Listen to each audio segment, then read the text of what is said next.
हाँ जी, हमारे पास क्वेश्चन क्या दे रखा है? क्वेश्चन दे रखा है in triangle P Q R right angle at Q, यानी कि हमारे ये हमारा क्या है? राइट एंगल, ठीक है, क्यू पी क्यू आर, ठीक है, ये मैंने लिख लिया। अब हमारा पी क्यू आर यानी कि हमारा राइट एंगल है, ठीक है। और हमारा जब पी क्यू दे रखा है, ये हमारा पी क्यू की जो वैल्यू दे रखा है वो कितना दे रखा है? 5 सेंटीमीटर, 5 सेंटीमीटर दे रखा है। और हमारे पास P R plus Q R दे रखा है 25 सेंटीमीटर और पी क्यू की वैल्यू दे रखा है 5 सेंटीमीटर, ठीक है। Determine the values of sine P को, हाँ जी, क्या दे रखा है? Determine the value of sine P, cos P and tan P की वैल्यू हमें फाइंड करना है, ठीक है। तो सबसे पहले हमारे पास गिवन क्या दे रखा है, ठीक है। हमारे पास गिवन है पी क्यू की वैल्यू कितना दे रखा है? 5। और हमें क्या दे रखा है? हमें दे रखा है पी आर प्लस में Q R is equal to 25, ठीक है, 25, ये दे 25 सेंटीमीटर, ठीक है, ये दे रखा है। और हमें फाइंड क्या करना है?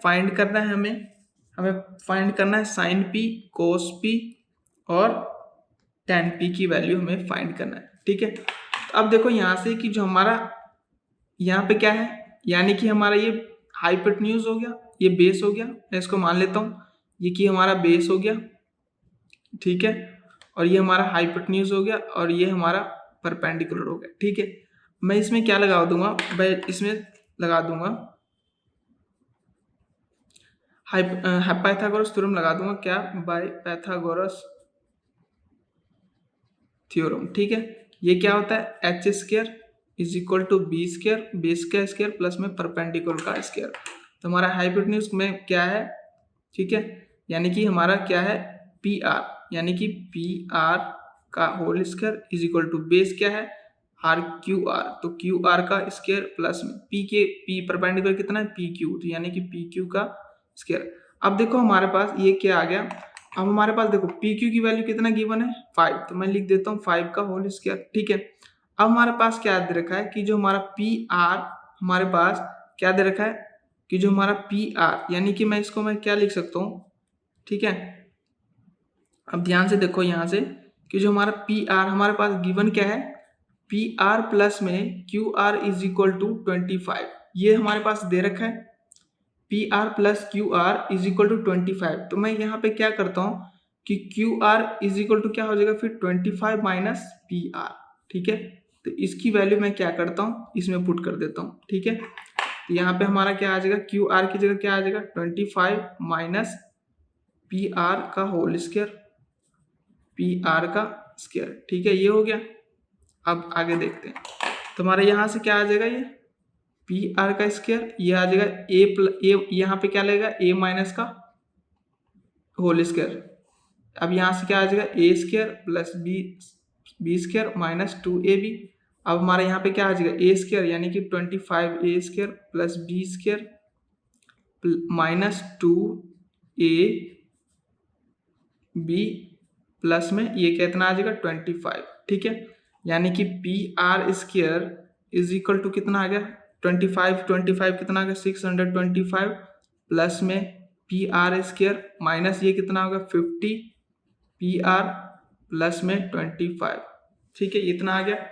अब हमारे पास देखो ये कितना आ गया? P R square. अब यहाँ से पहले मैं सॉल्व कर लेता हूँ। 625 ये कितना आ गया? 25 ये कितना आ गया? 650 प्लस पी आर स्क्वायर, ये उधर जाके क्या हो जाएगा? माइनस 50 पी आर है तो उधर जाके क्या हो जाएगा? 50 पी आर, यानी कि हमारा ये क्या हो जाएगा? ये हमारा होगा उधर जाके प्लस में, ये उधर जाके क्या हो जाएगा? उधर जाके हो जाएगा पी आर स्क्वायर माइनस में ये कट गया, यानी कि कितना आ गया? ये 50 P R is equal to 650। अब हमारे यहाँ से P R is equal to क्या हो जाएगा? 650 अपॉन में क्या आ जाएगा? 50, ठीक है। यानी कि इसको मैं क्या बोल सकता हूँ? हमारा ये 0 से 0 कट गया, 13.5 है, यानी कि हमारा पी आर की वैल्यू कितना आ गया? 13 सेंटीमीटर आ गया, ठीक है।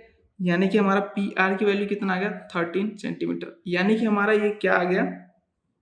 हमारा देखो ये पी आर की वैल्यू आ गया, ये 13 आ गया, ये हमारा यानी कि हाइपोटेन्यूज 13 आ गया, और हमारा पी क्यू यानी कि जो हमारा परपेंडिकुलर है 5 आ गया। अब हमारा देखो यहाँ से हमारा क्या दे रखा था कि जो हमारा क्यू आर हमारा क्या दे रखा था, पी आर प्लस में Q R is equal to 25 दे रखा था, ठीक है। तो यानी कि हमारा पी आर की वैल्यू कितना है 13 प्लस यहाँ से हमारा क्यू आर की वैल्यू आ जाएगा Q R is equal to 25, यानी कि क्यू आर कितना आ गया 25 माइनस 13, ये कितना आ गया 5 में से 3 गए 2, 2 में से 1 गया, यानी कि क्यू आर की वैल्यू कितना आ गया 12 सेंटीमीटर। ये कितना आ गया क्यू आर की वैल्यू 12 सेंटीमीटर, ठीक है।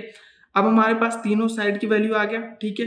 अब हम चलते हैं नेक्स्ट पेज पे, ठीक है, इसको सोल्व करने के लिए नेक्स्ट पेज पे चलते हैं, ठीक है। यानी कि हमारे पास ट्रायंगल क्या था, हमारे पास ट्रायंगल था राइट एंगल ट्रायंगल, ठीक है, ऐसा था। यहाँ पे था P, ये था R Q, ठीक है। अब ये हमारा जो आया था ये कितना है 5, ये आया 13 और ये आया हमारे पास, ये हमारे पास आया 13 और ये हमारे पास आया था 12, ठीक है। यानी कि हमने क्या लिया था, ये हाइपोटेन्यूज, ये हो गया परपेंडिकुलर, ये हो गया बेस, ठीक है।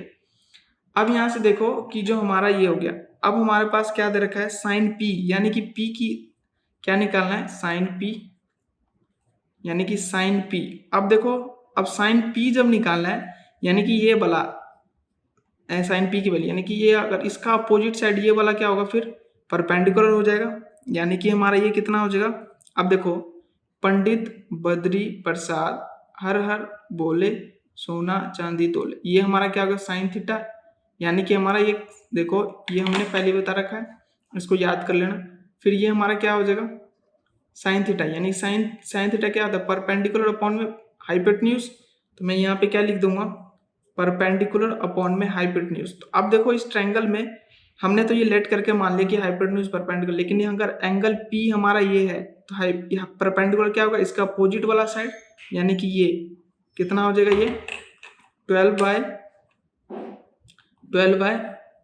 12 आ गया और हमारा हाइपोटेन्यूज कितना हो जाएगा 13, ठीक है, यानी कि साइन P की वैल्यू निकल गया। अब ध्यान से देखो मैंने क्या बोला कि एंगल P अगर साइन P की वैल्यू निकालनी है यानी कि इसके अपोजिट साइड वाला जो होगा ये वाला ये क्या हो जाएगा परपेंडिकुलर हो जाएगा, यानी कि जो पहले बेस था वो क्या हो गया परपेंडिकुलर और जो हमारा परपेंडिकुलर था वो क्या होगा बेस, ठीक है।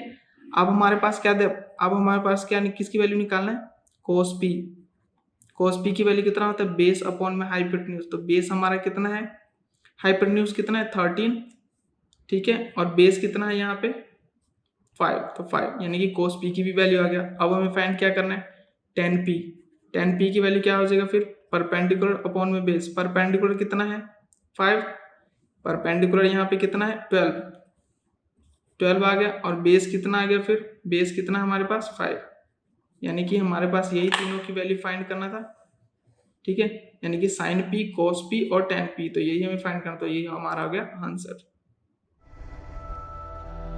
इससे आसान सॉल्यूशन और कहीं नहीं।